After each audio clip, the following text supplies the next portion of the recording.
jumping into the chat and introducing themselves. You'll also notice a poll there down below. I'll talk a little bit more about that in just a minute.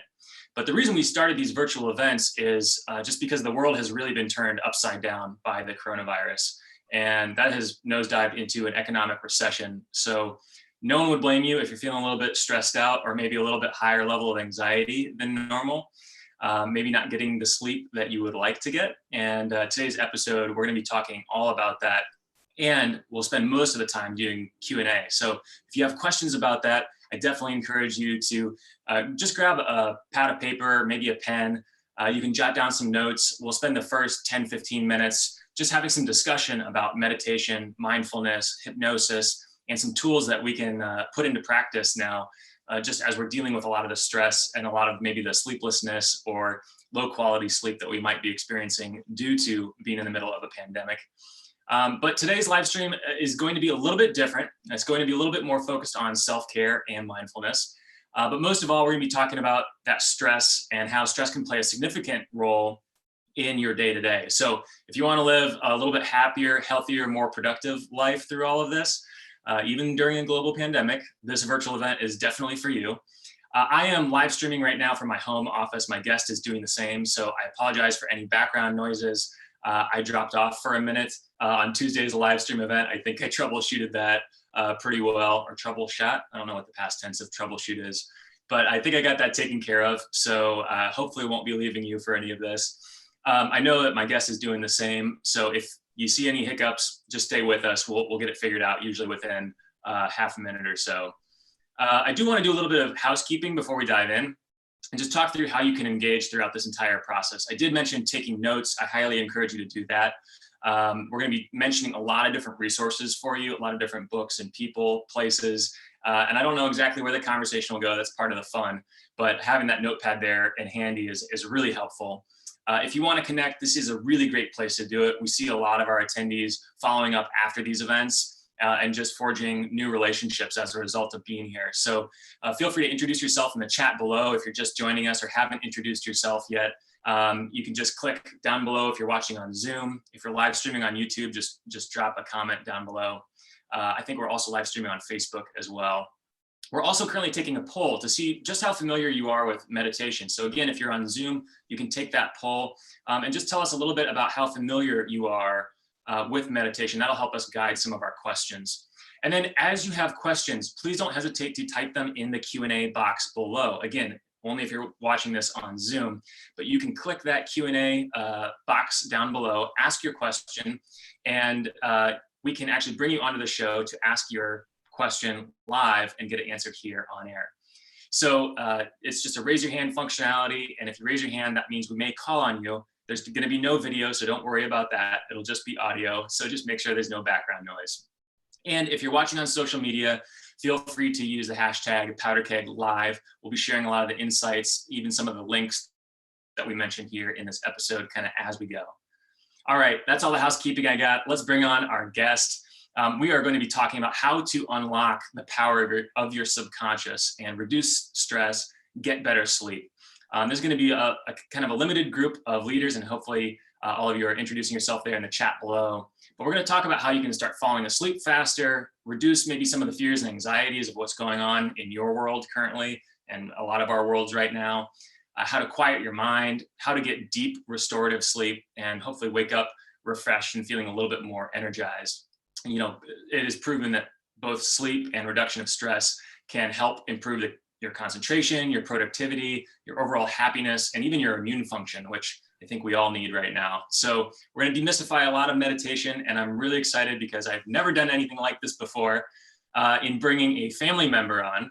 This person is one of my first meditation and mindfulness coaches, and that is my dad. I'm going to tell you a little bit about him in just a moment here, but a little bit of background from me. That one of the reasons I'm so passionate about mindfulness is that both of my parents have always encouraged really being in touch with my emotions, being able to sit still with my emotions, pay attention to what's going on. My mom is a mental health counselor, and my dad is, as I will tell you here in a minute, a licensed hypnotist.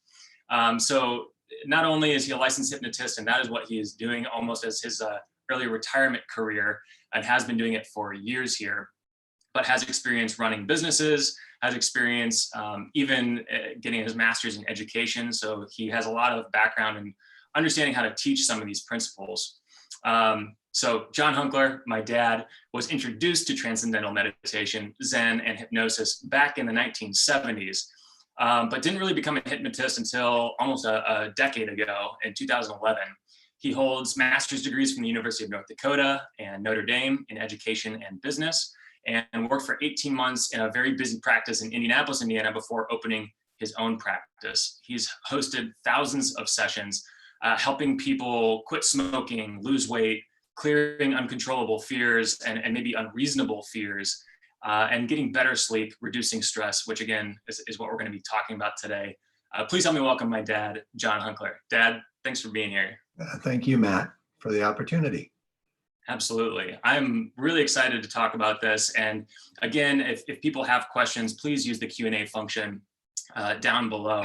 But I'm running this show, so I get to steal the first few questions, and I'm really grateful for that opportunity. I wanted, Dad, maybe to talk a little bit about how you first got introduced to meditation and mindfulness. Do you have any early first memories of what your exposure to meditation was? Well, I didn't know that it was meditation, but I realized that later as I was exposed to Zen and other Eastern meditations that use mantras or not. Zen normally does not use a mantra. But that in my childhood, I was taught, because I was raised Catholic, I was taught to pray the rosary, which is a type of mantra meditation that repeats about a 6-second prayer, the Hail Mary, 50 times in the course of saying the rosary once. And during that, you're to focus for each 10 Hail Marys, each decade of the rosary, you focus on one of the mysteries of the faith. And that is a kind of mindfulness, focused mindfulness, using an audible and actually spoken mantra or prayer. Why are mantras or prayers, and a mantra, as I understand it, doesn't necessarily even have to have a religious affiliation? No, not at all. Can you talk a little bit about the power of using a mantra in meditation? Sure. It's a way of calming the mind and helping it become, I speak of it as a blue sky, that if you can think of your mind as a blue sky, and then thoughts come and go like clouds, like white fluffy clouds moving across the blue sky of your mind. And you wouldn't try to hurry a cloud on its way, and you wouldn't try to stop it or hold it in its path. You simply let it come and let it go. If you treat your thoughts this way, then they don't become obsessions. They don't become triggers for any negative thoughts or anxieties. You see them come and you let them go. And that's part of the effect of a mantra. Of course, stilling the body is an important part of it as well. Well, and you had quite a bit of practice with that, as I understand it. Maybe a few years of Catholic school growing up? Sure. Yes, I even went to a Catholic university, Catholic high school, Catholic university. So I was pretty well steeped in that. But I know for your undergrad at Notre Dame, you studied Japanese, and that took you over to Japan and exposed you to Zen for the first time. Do you remember what that experience was like? Yes, we visited a Zen temple and actually spent a few days there. And there were some Americans, a couple of young Americans, a man and a woman, who were staying at the temple and learning Zen Buddhism, so they could teach us in our own language what was going on and what their experience was. And that was the first time that I heard the expression monkey mind, which is what we notice when we pay any attention to what goes on in our minds when we're trying to quiet down, is that our mind continues to go from thought to thought to thought to thought to thought, like a monkey. Is that necessarily bad? How can you find ways to maybe? Yeah, sorry, go ahead. I'll let you answer the first question. It's just what it is. It's just what it is. We do have monkey minds, and if we slow down a bit, we can begin to see it as the mind is the blue sky and the thoughts are clouds that come and go. And it's okay that we can. It takes a long time. Zen takes a really long time, and then it happens in an instant. And John Stewart used to end his program with a moment of Zen. Our local newscast is now ending with a moment of Zen, and it's merely they are doing it with pictures of nature and a calming background music. Moments of Zen usually come unbidden, not at the end of a half an hour with visuals. Well, I want to tell you about my first couple of experiences trying to meditate. While I do that, I forgot to tell you to silence your phone, Dad. So if you want to silence your phone. Was that my phone? My first experience with meditation, I did it a lot, I think, when I was a kid. And certainly there are a lot of meditative experiences, from shooting free throws to practicing skateboard tricks to practicing magic tricks, which was something I did as a kid that was a very meditative experience, and in some ways acted as a mantra. But I remember as an adult, in my busiest years post-graduation, really getting mad at myself, and a lot of self-judgment and self-doubt that I wasn't doing meditation right, quote unquote. Mm-hmm. I imagine that's something that you run into sometimes with your clients. How do you coach them through that sort of self-deprecation that can be so prevalent? Well, different ways. Relaxed and focused is what you want to be in meditation. And that's actually a good description of what hypnosis is. Relaxed and focused, relaxed and focused. The focus can be auditory with a mantra. It can be visual with an icon, which is used in Eastern Orthodox Christian religions, focusing on an icon, on a religious icon. Auditory, visual, but a lot of these things we in the West like to cut out for our meditation, and then we're left with other senses, our bodies. And Eckhart Tolle focuses on this breathing. If we focus on our breathing and focus on the sensations of our bodies, it's also a good way to relax and focus. Noticing our sense of touch, smell, even taste, focusing on different parts of the body as a way to simply relax and focus. You mentioned the mantra as a way to kind of relax into that. And I know a lot of times mantras are sometimes words that aren't even real words, or they're Sanskrit words, so you don't necessarily even know the meaning. It's not necessary to know the meaning, right? Can you talk a little bit about the power of language and how that connects to this concept of meditation, mindfulness, and being more intentional with your thoughts? I love to talk about language and how powerful it is, but I'm going to move a little bit away from meditation and talk about our daily language, because we live out of habit. We live more out of habit than out of intention than we want to admit. And it's a great deal of our lives are lived out of habit. The habits were formed early, and they can be reformed. They can be changed, but we hold them at the very deep level, at the subconscious level. We don't quite know why we do a lot of the things that we do. If they serve us, we just keep on doing them. If they don't serve us, sometimes it's difficult to change those habits.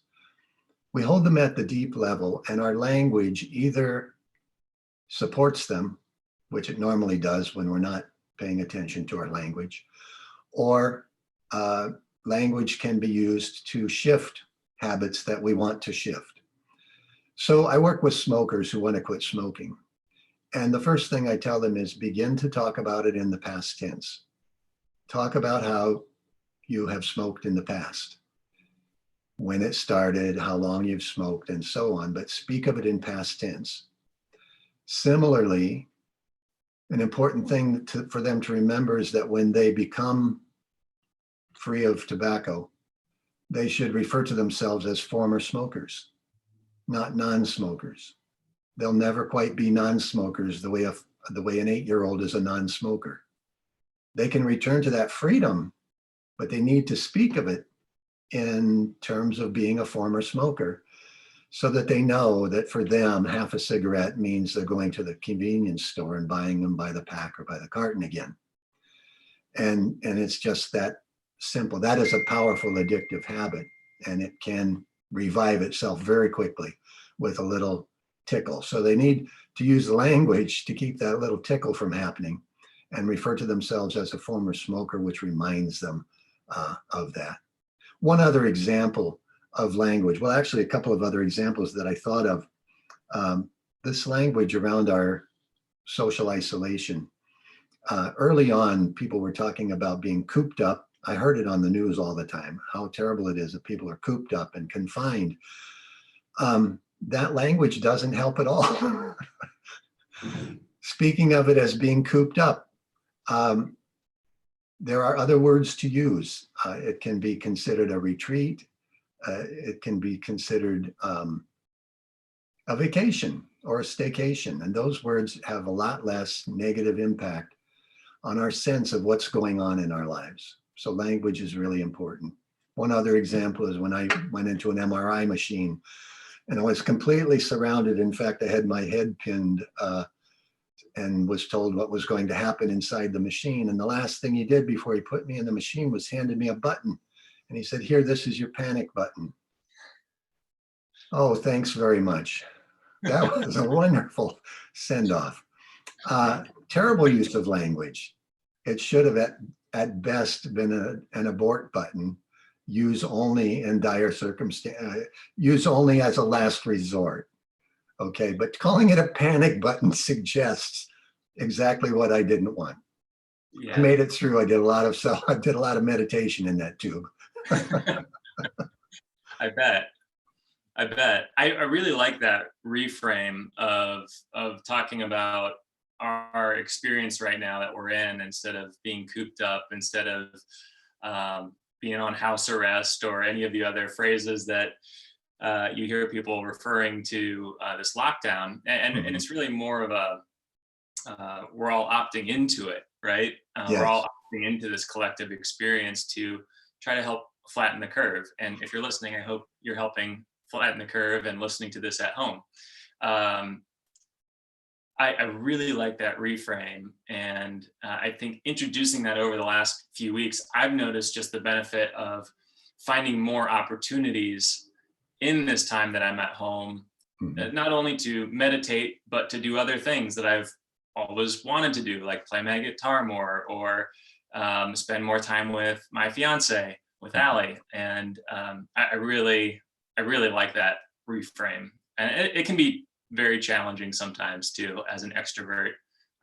It's hard to be without that human connection face to face. Even if you know what you're doing in converting the language over, even though you're conscious of doing it, it's important, because your subconscious is always listening, and your subconscious is more primitive and less thoughtful about the kinds of things that you're feeding it.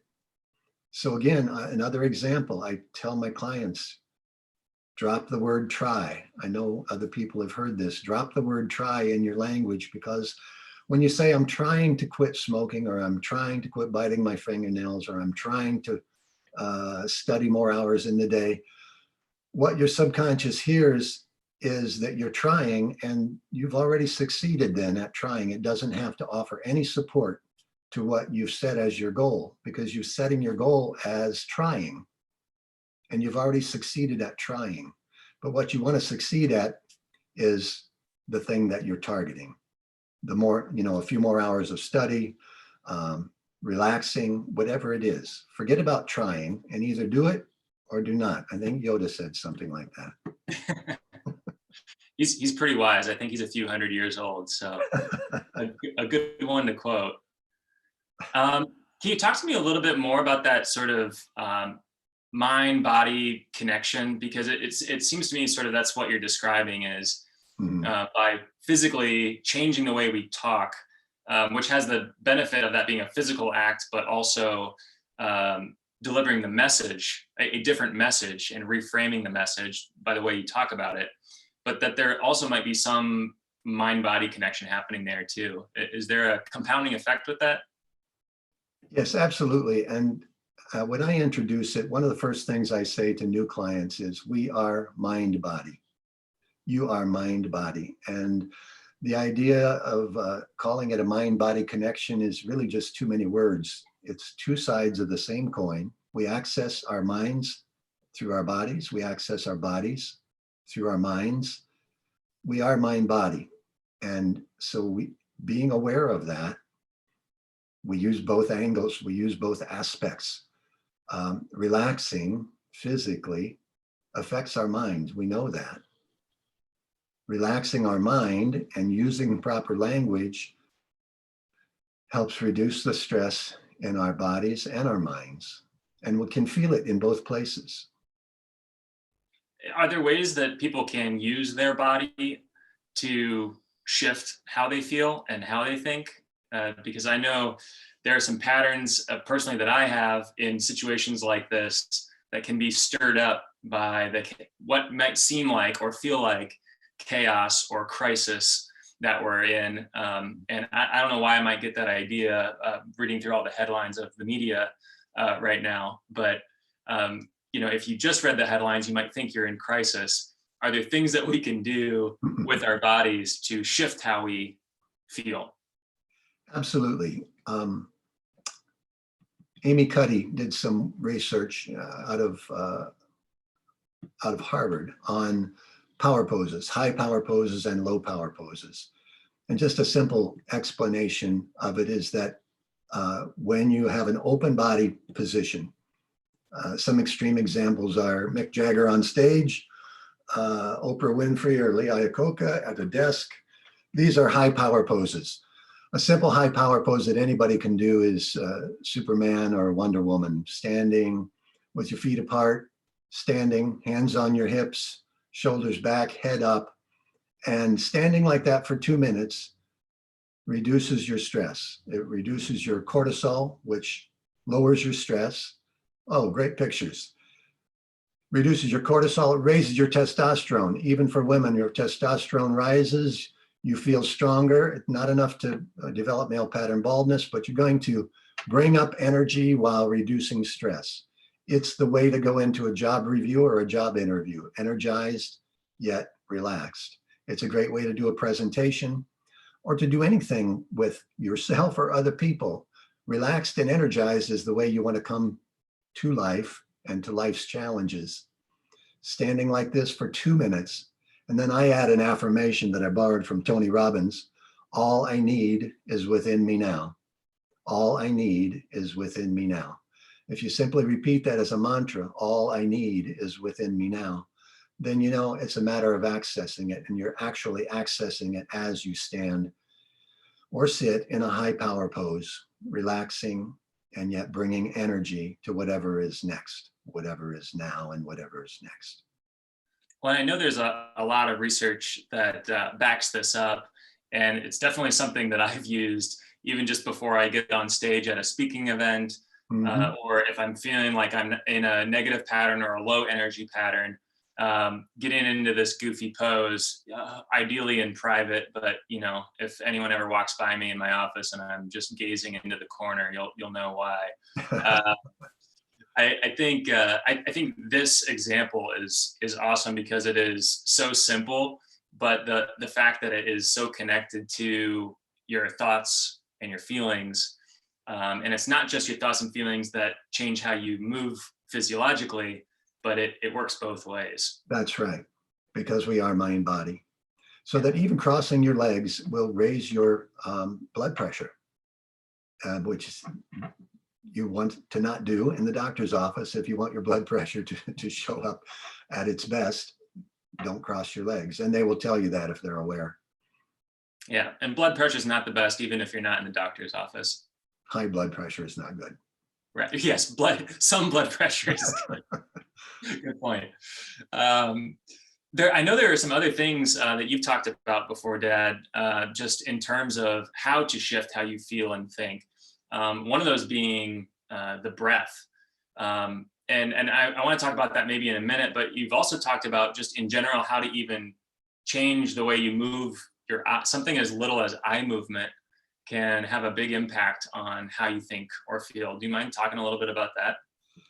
Yes, neurolinguistics and the neurolinguistic research and practitioners back from the 70s and through to today have discovered lots of connections between mind and body. Working with, things showing up in the body that are mental, and similarly using your body to shift how your brain is working, how your mind is working. One of the most valuable ones I found, and a quick way to shift how you feel, is looking up and holding your gaze up. Not lifting your chin, but just lifting your eyes and pretending you could look through your own eyebrows, just taking your eyes up as far as they can possibly go. Again, this was discovered and has been used since the 70s. Neurolinguistics, neuroscience doesn't yet understand why it works, but that's okay, it works. I don't understand how the internet works, but I use it anyway.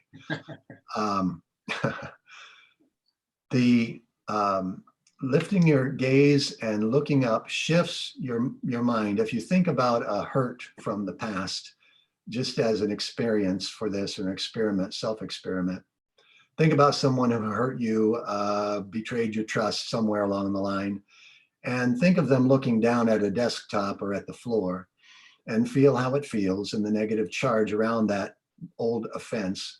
And then look up and hold your gaze up and think of the same person and the same thing that they did or failed to do. And you'll notice that you can remember it, obviously, but that the negative charge on it falls away as you're looking up and holding your gaze up. It's a wonderfully powerful thing. And while it was discovered in the 70s, it was actually discovered back in the early 40s by a young actress named Lauren Bacall, who married Humphrey Bogart and acted with Humphrey Bogart quite often. She went into her very first acting scenes in the movies, physically shaking like a leaf. And what she discovered was that if she would drop her chin and raise her eyes and make eye contact that way, that she would stop shaking. It became the Lauren Bacall look, and it became her trademark.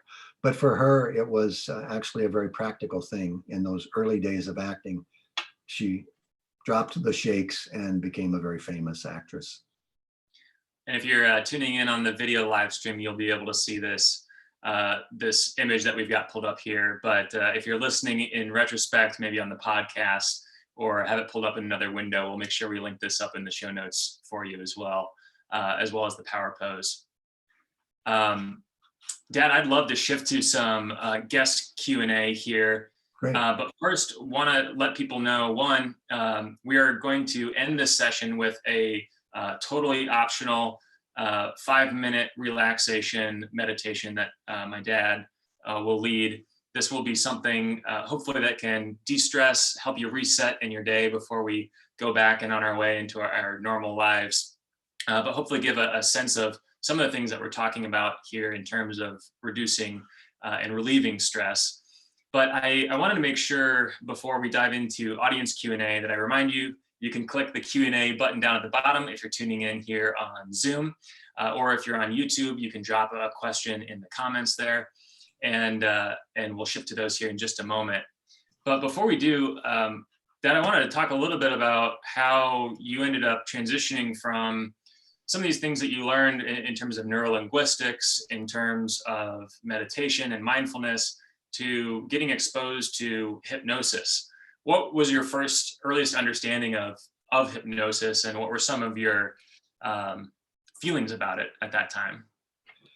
Well, it's interesting because I took about a 40-year hiatus from hypnosis between my mid 20s and mid 60s. Um, I had an experience with a hypnotist who actually came to a graduate class that I was teaching at the University of North Dakota that I had titled Other Ways of Knowing. I was having coffee with him and he said, well, you should definitely include hypnosis as another way of knowing. And so he led about 3 sessions in my class, group sessions for us. And the third one, I was listening to Bach while after being relaxed into a hypnotic or guided meditation. And I wasn't using earphones or anything. It was just a turntable and speakers. And Bach was, I could feel Bach from my head to my toes. It was quite an experience, a very memorable experience. Then I met a hypnotist in my 60s, and he's the one who introduced me to the idea that I could be a hypnotist, and I was well prepared for it. That's really cool. I feel like most people's first introduction to hypnosis is like the Looney Tunes swirling eyes, or some of the movies a lot of times tend to be scary movies where people get hypnotized and they do things against their will, or Sure. they end up getting interrupted halfway through hypnosis, and now they're permanently rewired the wrong way. Lots of opportunity for good plot twists and good plot roadmap. But did you have any of those sort of preconceptions or even hesitations with respect to hypnosis? I didn't in the way that it was introduced to me, but in my upbringing, I was taught that the Catholic Church did not approve of hypnosis, did not want you to participate in any kind of stage hypnosis or anything like that, because you'd be giving up your free will to another person. That is not what hypnosis is about. I do think that there are dangerous people out there who would like to have you do whatever they want you to do, but I don't think that hypnosis is usually the way that they want to accomplish that. They would do it through repeated propaganda instead. You retain your free will in hypnosis if you haven't given it up somewhere else. You have free will, and the hypnotist doesn't take that. And a good hypnotist doesn't do anything but what you want them to do in terms of shifting an attitude or behavior, or even relieving a dis-ease or unease with something in your life. And that's what I learned. And in fact, the Catholic Church has no stance for or against hypnosis, I've recently learned. And I didn't have any trepidation because of the people that I was experiencing it with and my trust in them. And hypnosis can sound like this kind of magical thing. Can you talk a little bit about what hypnosis is? And have I been hypnotized, even if I haven't had someone with a pocket watch, swinging it in front of my face? Sure. Yeah, we go into hypnosis every day. Children go in. Our children often live in a sort of hypnotic, in and out of a hypnotic trance, mild trance, because they live more from their subconscious than we finally do as adults.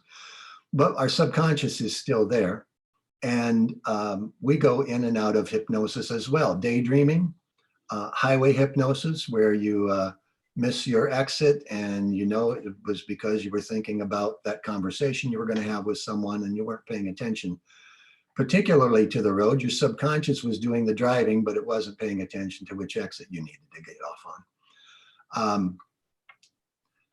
Similarly, and a good example is when we go to the movies. When you go to the movies, you naturally go into a state of eyes open hypnosis. You relax and focus, and that's the basis of meditation, and that's the basis of hypnosis. In the movie, you give yourself over to the movie maker because you came not to be a critic, but to be entertained, to be carried away to a place and a time that's different from yours. And in that, you forget, you mean to forget, and you do easily forget that those are actors, that it's CGI, and it all becomes very real for you, temporarily real, suspending judgment about it. And in that, it can move you to be startled and actually jump in your seat. Even previews can do that for me. I don't go to scary movies.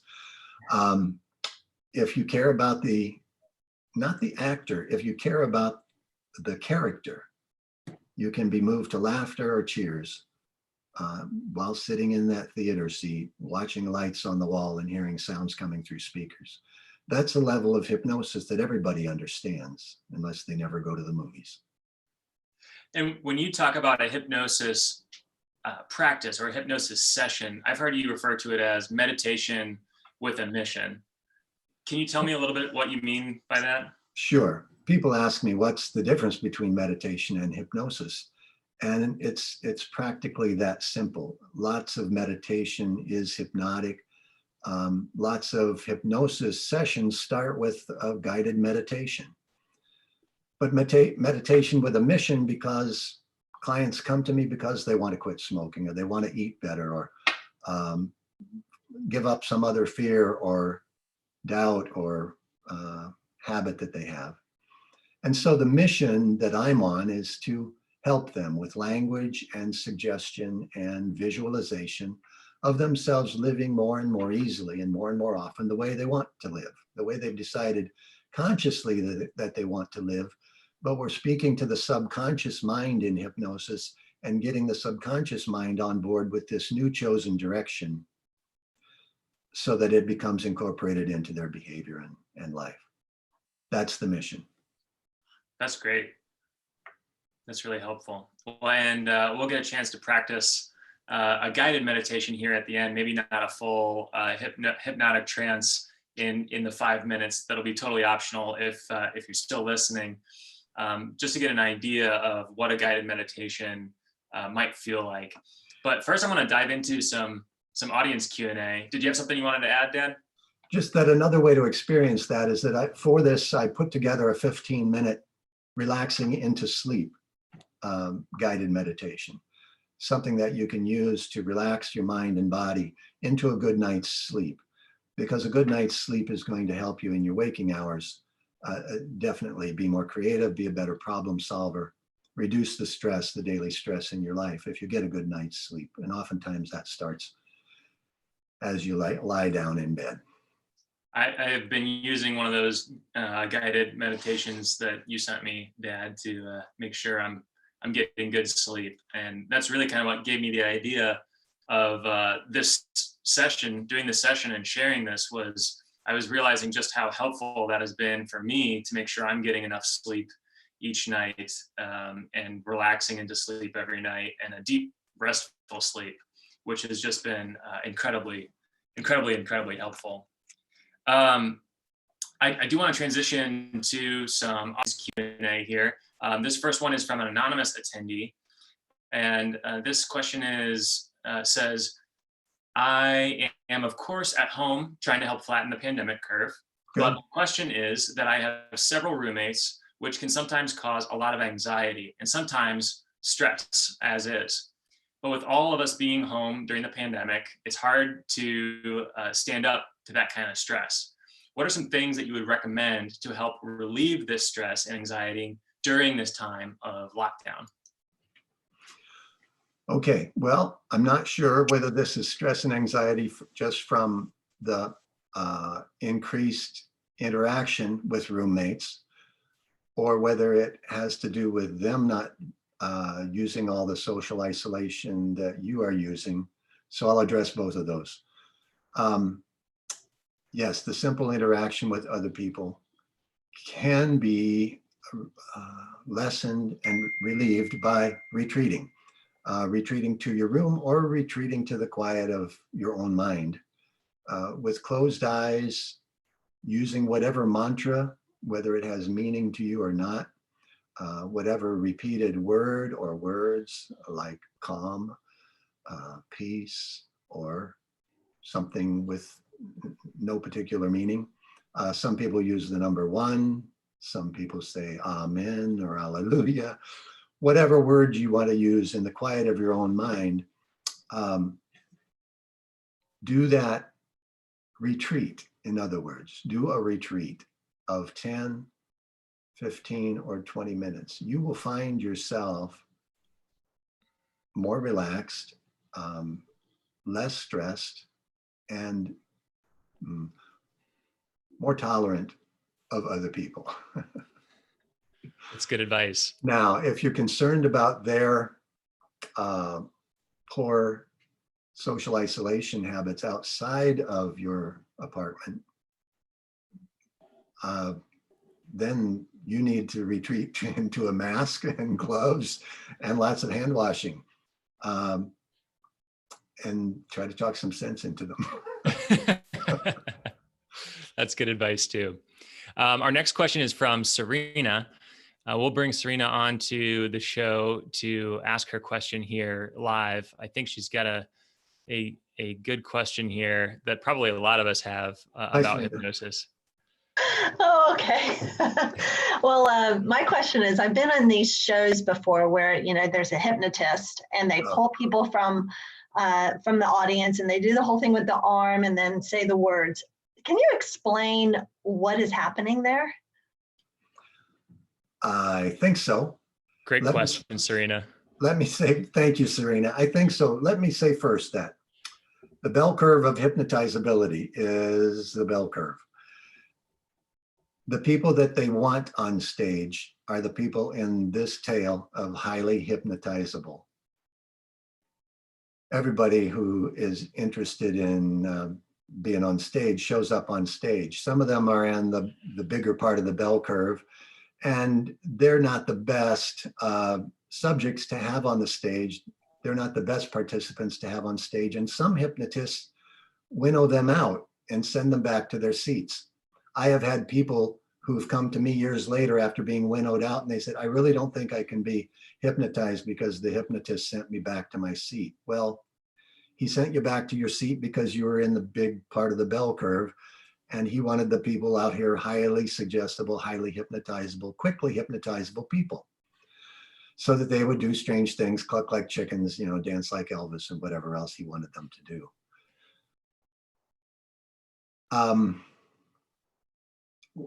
Most people can be hypnotized. The people who are out in the other tail of the curve are people who can't follow instructions at all. Just extreme OCD, going to be distracted by anything and cannot follow from one direction to the next. If you can follow directions and close your eyes, you can eventually go into a level of hypnosis that allows you to accomplish things that you can't accomplish with your conscious mind alone. Does that help? So if those people then, Dad, who are highly suggestible and are the ones in the audience raising their hand and coming up on stage, I know this isn't what you do and not something you've ever done before. No, I don't do stage hypnosis. But can you talk a little bit about what is happening there? So they're highly suggestible, which means they're able to act. Does that mean they're able to access their subconscious more quickly and drop into that hypnotic state more quickly? Yes, it means actually that throughout their life, they are listening at that deeper level and taking suggestions from lots of people, from commercials and advertising, from propaganda, from their mate and friends.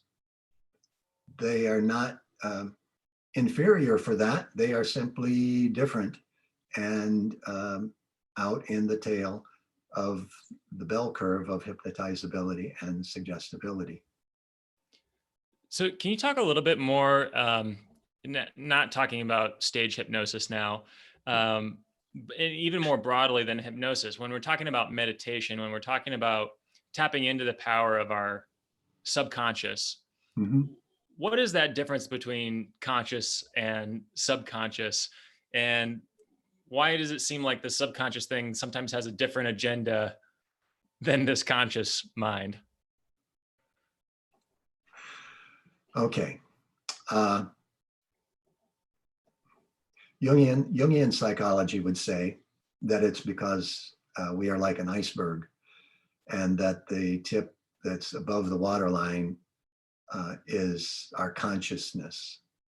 And what's below the waterline is much deeper and broader, and actually can tap into a collective unconscious that's species wide and has thousands of years of history. Okay, but just for the personal subconscious, you were taught things as a child, some of which you learned the way somebody was teaching you, and some of which you learned quite the opposite of the way they were teaching you or what they wanted to teach you. We learned all kinds of things when we were little, that the positive things have served us well, and the negative things have been stumbling blocks to us in what we have wanted for ourselves in terms of health and vitality, self-confidence, creativity. There are all kinds of beliefs we picked up in childhood on purpose or by accident that we hold at the subconscious level. And there is, it's called the critical factor, that is sort of like a guard or a gatekeeper that doesn't let us access those beliefs with conscious thought, no matter how much we try. Although affirmations go to some extent to help us reverse negative or disempowering thoughts. But with hypnosis, even people in the bulk of the bell curve can relax into a state where that critical factor, that gatekeeper, kind of takes a break and opens the gate and lets us go in and rearrange things at the subconscious level, the personal subconscious level, so that traumatic experiences can be alleviated, not by re-experiencing them, but by rescripting them and making them different than they were. That's really helpful. Is That there more is you wanted very to add to helpful. that? I've seen it help a lot of people. It's a powerful and wonderful tool for that very thing. Absolutely. I've got a great question here from a parent. This is Ryan from the Powder Keg team. Let's bring Ryan on the show. Although I know his power went out last night. He was sharing in our morning stand-up this morning. Ryan, can you hear us?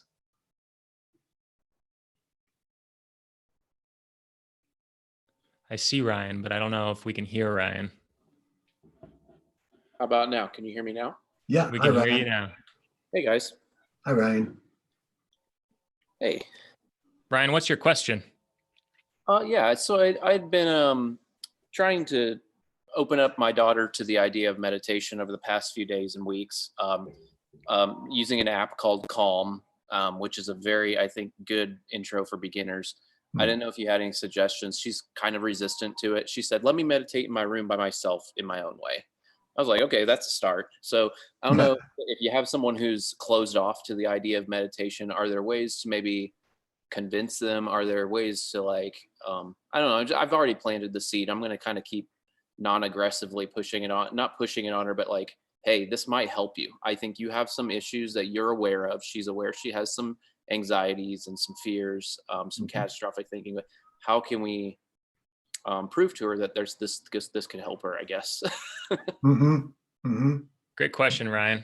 Yeah, Dad, do you have any advice for people introducing the idea of meditation to others in a way that, I think I can relate to Ryan's question, because I think we would probably all have people in our lives who struggle with one thing or another. And in general, we want to help them. And if meditation has been helpful to us, we want to share that with them. Do you have any recommendations for people who want to introduce others to meditation or hypnosis? Can I do a little back and forth with Ryan just to find out a little bit more about this situation? Sure, I think so. If we can bring Ryan back on the show, I think that. Yeah, I'm back. Okay, Welcome Ryan. back. How old is your daughter? She's 12. She's 12. Okay. All right. It's Right yeah. on the edge of rebellion. There is Okay. a definite different, that's a difficult age for sure. It is a difficult age. Yes. It would probably work better if you told her never Not do it. never to Yeah. meditate. I advise you not to do that. Yeah. It's dangerous.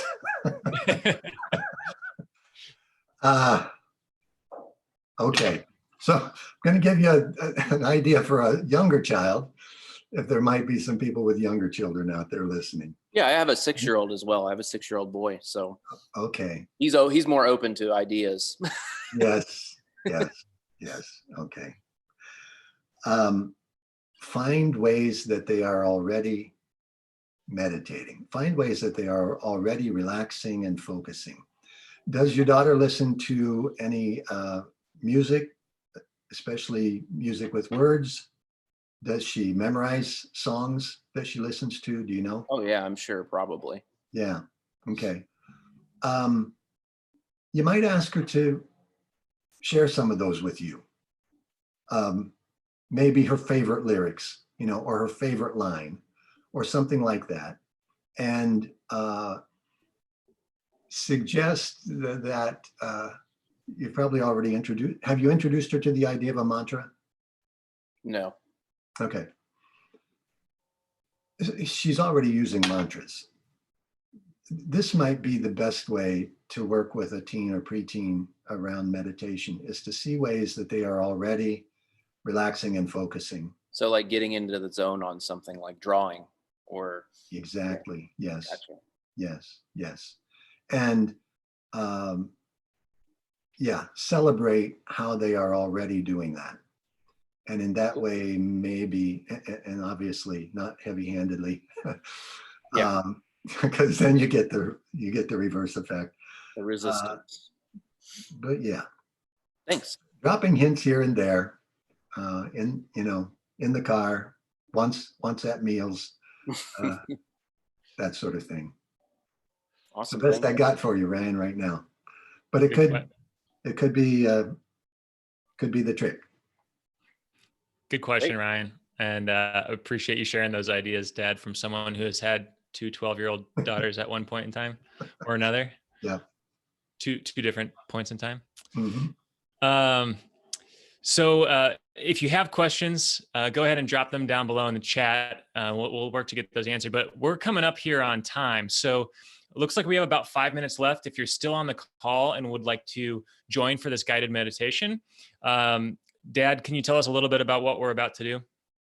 Okay, let me do a housekeeping thing too. Anybody who wants the 15-minute relaxing into restful sleep meditation, why don't they ask Powder Keg for it? I'll get it to you. Yep. And actually, you said it's just John at Bloomington Hypnosis. John at bloomingtonhypnosis.com. Yep, Great. that works too. We'll send that info in a follow-up email to all guest attendees as well, so that you can get in touch and share that sleep hypnosis. Thanks for reminding me about that, because I want to make sure we'll have that as well. Good. So what we'll do here in just a few minutes is a simple progressive relaxation. My voice and your eyes closed, probably, sitting or reclining and relaxing. I'm going to then affirm some of your strengths. I'm assuming everybody on here is intelligent. I'm going to affirm your intelligence. I assume that everybody on here is compassionate. I'm going to affirm your compassion and things like that. Simple things, your wisdom, your courage, and help you see how those things are already active in your life. I'll be speaking in singular to each person on this who stays around to listen to it. It should be very relaxing, and at the end of it, I'll count you up as if coming up from a meditation or a nap, and that's it. So very simple. Sounds good. Let's do it. Are you ready to do it now? Yeah, let's do it. If you're still on and would like to join for a little 5-minute meditation, let's do that, and we can make sure we get people out on time. Okay. I lose track of time when I'm doing this, so I'm going to get a little timer going. Sure. While you do that, Dad, I'll talk through a couple things here for people still on the call. A couple things from a powder keg standpoint. If we want to bring the slides up really quick, and just remind people that I know a lot of people are being displaced right now. We talked a little bit about some interviewing techniques here on the show today. You might know someone who has been let go recently. Powder Keg is doing everything that it can to help connect people with jobs in tech that they love. So if you know someone who has recently been displaced, or you yourself have lost your job or been furloughed and want to get matched to a job that matters to you, we're doing that through powderkeg.com/jobs. You can go there. It's absolutely free to sign up for matches. You just tell us a little bit about yourself and you get matched to a company and decision makers at that company who can get you hired. So there are a lot of companies still hiring in tech. So we're really trying to do everything we can to help make sure people can do that. I also wanted to tell you a little bit about one of the companies that we're still matching talent to. That is Black Ink IT. And we have all of these companies' cultures, company cultures pulled up in our culture profiles and our culture directory, which you can find on powderkeg.com. You can browse hundreds of companies there on powderkeg.com. You can even, if you work at a company, claim your own free culture profile at powderkeg.com/sign up. So again, powderkeg.com/jobs if you're interested in getting connected with a job you love. And if you're still hiring and a company that wants to have a little bit more exposure and share a little bit about what makes your unique company culture special, powderkeg.com/sign up. And I do want to say thank you to this company in particular, Black Ink IT, as well as many other companies, Zotech Partners, KSM Consulting, and CLA, some of our great partners here at Powder Keg. They're the ones that really help connect this community. And so I wanted to say thank you to them for helping make this session possible. And of course, we've got the dozens of people who are watching live, listening live. But then we've got thousands of people that tune in through the podcast every month as well, too. So thanks to these folks for supporting this session, as well as our upcoming sessions. I just want to encourage you, if you want to join some of these other sessions, we're talking about how to continue to grow your network, even during a lockdown when you can't get face-to-face. We're talking about some of the economics incentives. And both of these are next week. Some of the economic incentives for small businesses. You may have heard of the PPP and the EI something. Lots of new economic and not even incentives, economic relief for companies affected by this pandemic. And it's very complicated. And so we're going to have some experts talking about that. Tons of other sessions. You can find all of that at powderkeg.com/events. All right. I think that's all the housekeeping I have to do, Dad. And if you're still on, we are almost at time. We're at 3. But if you have a few extra minutes and you're still on the call, would invite you to stick around for 5 minutes. I'm going to do this meditation myself here. And Dad, whenever you're ready. Okay. Sitting comfortably or lying down with your legs uncrossed and your hands at your sides or on your lap, but not connected to each other. Take a deep breath in. Take a deep conscious breath in. Hold it for 1 count and let it go slowly. Let it go all the way out and you'll naturally take another breath. Let that breath be a conscious breath and take it in. Take it in deeply. Fill your lungs and then let that go slowly and feel the natural relaxation response that comes simply with breathing. Your shoulders may drop a little. Your body relaxes. Continue to breathe consciously deep breaths. I want you to take 10 deep breaths. And so begin to count them on your fingers. Just pressing lightly down each finger in turn with each breath as I continue to give you direction. At the end of those 10 deep conscious breaths, let your breath go to natural, easy breathing. Unconscious, natural, easy breathing. You can watch your breath if you want to, being that conscious of it. That's okay. As you continue those deep breaths, we're going to do some relaxation of the body. Imagine warm liquid relaxation, like liquid sunshine, pouring down over the top of your head and pouring down the back of your head and neck and into your spine and down your spine through each vertebra all the way to your tailbone. Think it, imagine it, invite that relaxation and welcome it.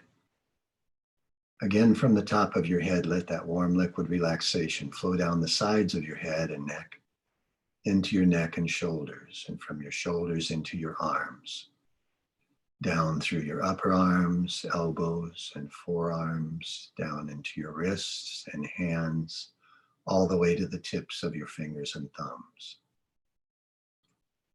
Once more from the top of your head, let that warm, soft liquid relaxation pour over your face, relaxing the muscles of your forehead, all the muscles around your eyes. Let your nose and cheeks relax, your upper lip and lower jaw. If they haven't already, let your teeth part just slightly.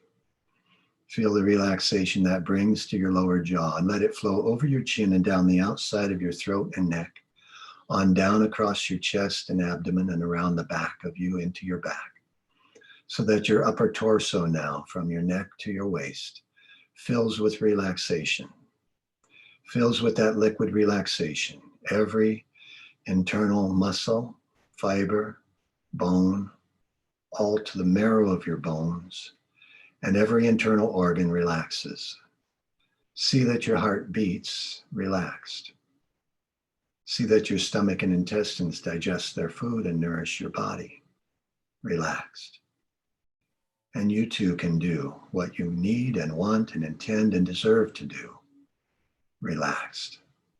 With your upper body relaxed and relaxing still deeper with each breath, let that warm liquid pour into your lower body, through your hips and buttocks, pelvis and thighs, your knees, your lower legs, and your feet.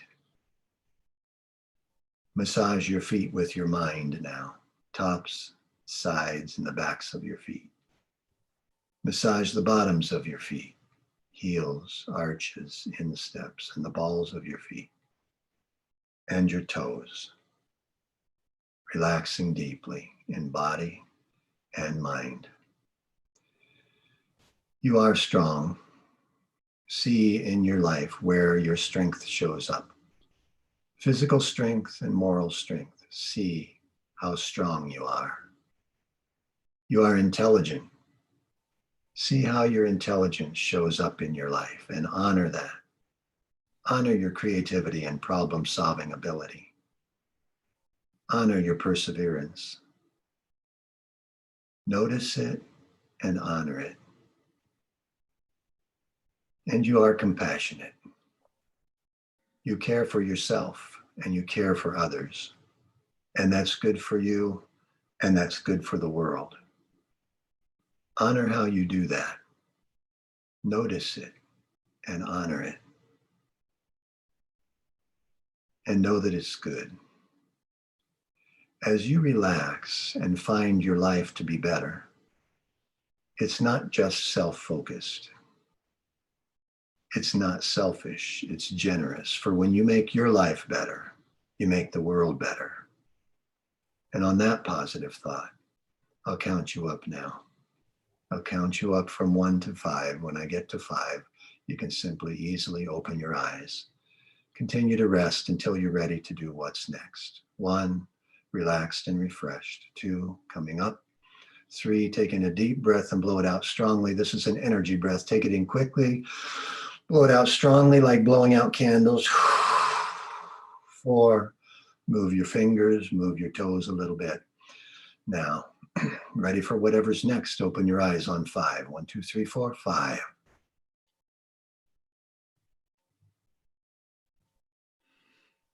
Thanks for leading us through that, Dad.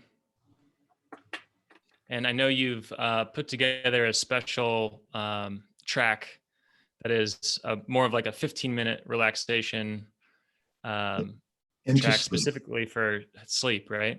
Yes. Yes. You can listen to it with background music or ambient sounds, whatever soothes you, or listen to it all alone. You'll hear it just as you just heard this, just my voice relaxing and helping you relax into a good night's sleep. That's super helpful, Dad. And if people want that, they can just email you at John, John, at bloomingtonhypnosis.com. If you're listening, we'll put that in the show notes as well, but we won't be publishing this for a week or two. So if you're interested in grabbing that track, just put in the title or the subject line, just put sleep meditation. And that's one that I know has been super helpful for me. So I encourage anyone who's listening right now to do that. And we'll follow up with that email and the follow-up email as well. I'm feeling super relaxed right now, Dad. Thank you, Matt. All right. Thanks Enjoy the rest of your afternoon. Thank you. Thanks everyone for the extra time, and thanks for sticking around.